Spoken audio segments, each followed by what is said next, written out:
Alright, so I wanted to give some commentary to some of my juggling clips because I realized I haven't really gave feedback on the growth that I've had and some of the more complex juggles that I've attempted. And I've gotten pretty comfortable with doing 3 balls in a variety of ways. One of the new ways is this kind of alternating 2 and 1, where I'll throw 2 in one hand and then juggle the other alternate ball with my other, and then swap from 2 to 1 to 1 to 2. And that's a pretty cool pattern. Of course, I still do the occasional misstep and trying to get smoother so I don't drop it as often. There's the traditional 3-ball juggle where, it's back and forth.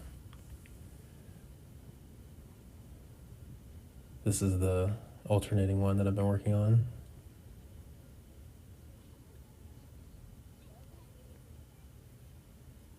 And then there's also another offset one where you juggle the 3 as if you were doing 4. So it's kind of a pattern that looks a bit mesmerizing. And that's one I really enjoy too. This one here is trying 3 balls in one hand. So I have not yet mastered that, but I get a couple good clips here where I'm pretty close. This is really cool.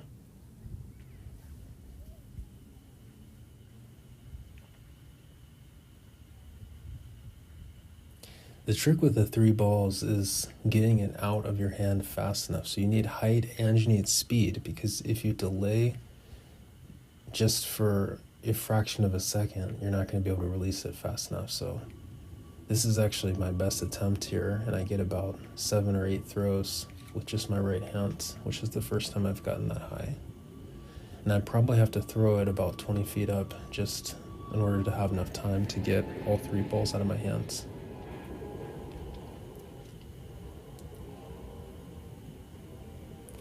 So yeah, that's the traditional 3. And it's just really fun, a lot of it's just playing around. Here's 4. I've gotten pretty comfortable with 4.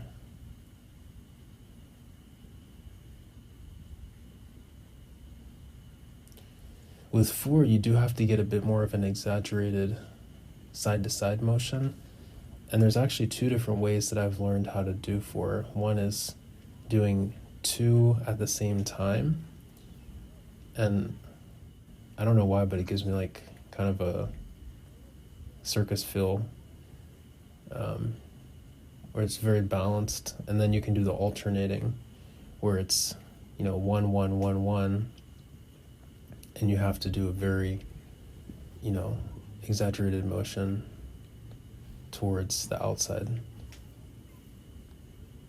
And that's so that the balls don't hit each other, because it's very easy for them to knock into one another if you don't give it that extra force outwards.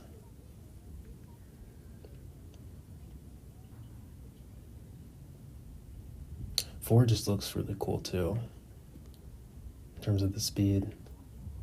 But once you lose that alternating pattern, you'll kind of naturally go into the balanced symmetrical one, but it's really hard to go from that back into the alternating, because it's almost like the rhythm has been disrupted too much, and it's hard to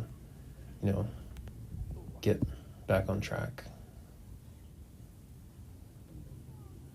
So yeah, at the moment, it's just about having fun, and I've even experimented a bit with adding a 5th ball, but I'm nowhere near able to actually hold on to it long enough, because it'll just fly out of my hands. So I'm working on being able to get 3 out of 1, because I know that's what it's going to take in order to get 5, because with 5 you need 3 in one and 2 in the other. So you need the speed to be able to get the balls out of your hand fast enough, and the height. So I'm trying to work on combining both of those. And so you probably saw me doing a bit of work with my left and my right, because both sides need to be, I think, at a high enough level. So yeah, thanks for watching, and bring another episode to you really soon.